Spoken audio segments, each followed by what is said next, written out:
Hello students, आज हम William Wordsworth की एक बहुत ही famous poem the world is too much with us के बारे में पढ़ेंगे।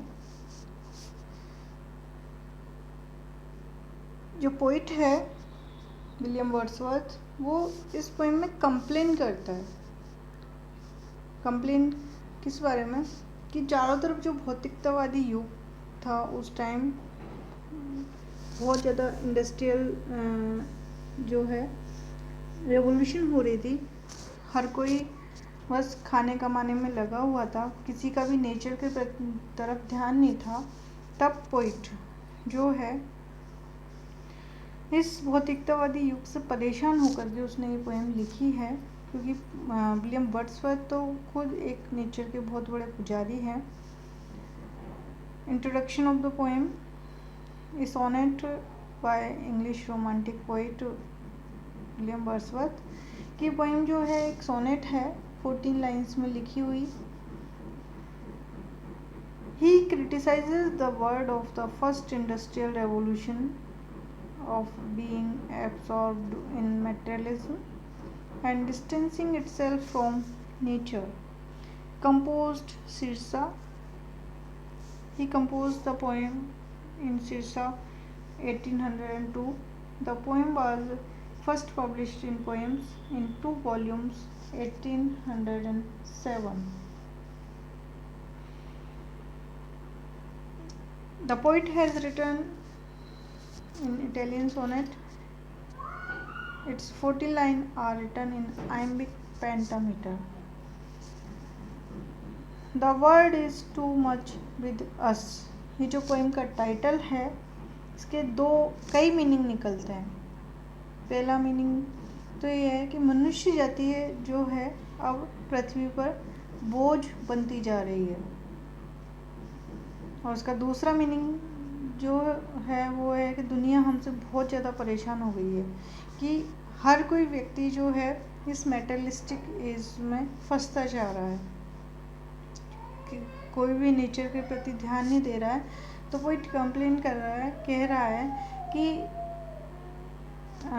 लेट एंड सून, हम जो है पहले भी करते रहे हैं और आगे भी करते रहेंगे। गेटिंग एंड स्पेंडिंग, हमारा एक ही काम है कि हम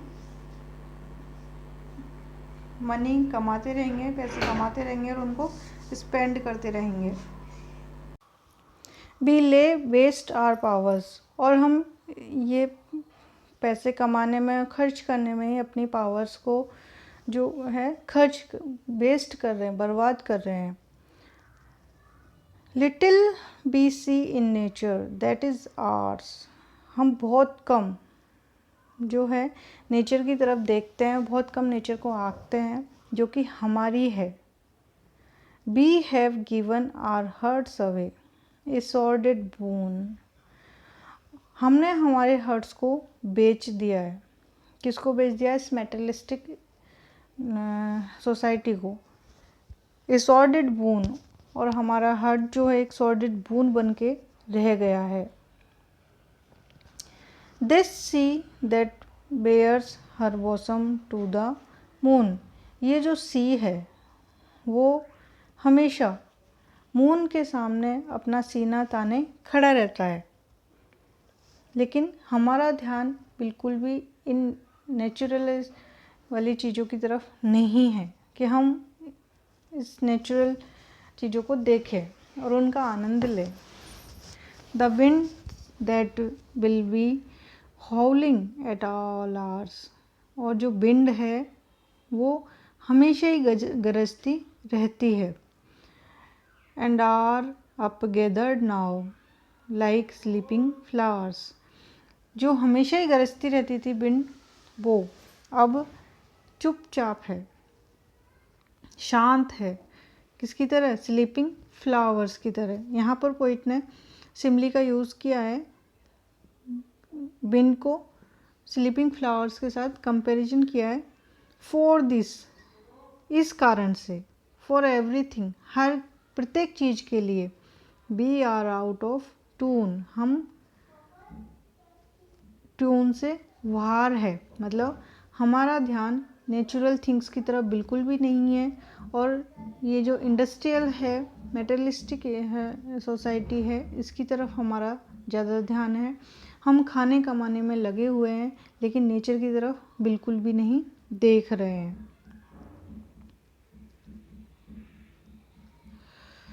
it moves us not, great God, ये हमें हिला नहीं सकती है। Great God, I had rather be A pagan, कि भगवान, पोइट जो है गॉड से बोल रहा है कि मैं तो एक पैगन होता तो अच्छा होता। पैगन जो है जिसे किसी से कोई मतलब नहीं, एक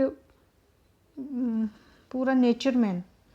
सकल्ड इन ए ग्रेट आउटबॉर्न, जो कि सकल हो चुका है इस बाहर की दुनिया में, और अब सो माइट आई, तो मैं भी जो है इस मेटलिस्टिक सोसाइटी से, लोगों से बहुत ज़्यादा परेशान हो चुका हूँ। मैं नेचर में जाना चाहता हूँ। Standing on this pleasantly, pleasantly का मतलब है मनोहर घास का मैदान।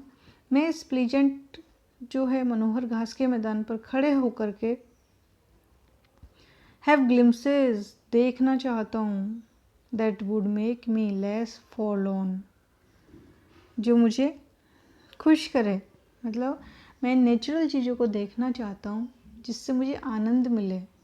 इस मेटलिस्टिक सोसाइटी में तो मुझे बिल्कुल भी आनंद नहीं मिल रहा है, इसलिए मैं नेचर के पास जाना चाहता हूँ, ताकि मुझे वहाँ पर मैं उन सब नेचुरल सीन्स को देख सकूँ और उनका आनंद ले सकूँ। Have sight of Proteus rising from the sea, और मैं प्रोटियस को देख सकूँ सी से निकलते हुए। प्रोटियस जो है एक समुद्री गॉड है, और here old Triton blow his Wraith horn, और मैं ट्राइटन को, ट्राइटन जो है ये भी एक टाइप का माइथोलॉजी में गॉड है, सी गॉड, जो कि मैसेंजर है गॉड का, वो उसके हॉर्न को बजाते हुए देखना चाहता हूँ, उसको सुनना चाहता हूँ। तो पोइट ने यहाँ पर जो है इस पोएम में कह रहा है कि मैं बिल्कुल भी मेटलिस्टिक लोगों से, सोसाइटी से, वर्ड से बिल्कुल थक चुका हूँ, और अब मैं नेचर की तरफ जाना चाहता हूँ।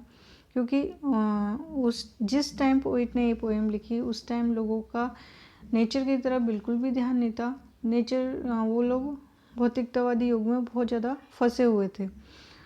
पोइट यहाँ पर पैगन नाम उन्होंने लिया है कि मैं पैगन की तरह बनना चाहता हूँ, और लास्ट की 2 लाइन्स में उन्होंने 2 सी गॉड्स के नाम लिए, प्रोटियस और ट्राइटन। तो ये थी poem the word is too much with us. I hope आपको ये पोएम समझ में आई होगी। Thank you so much.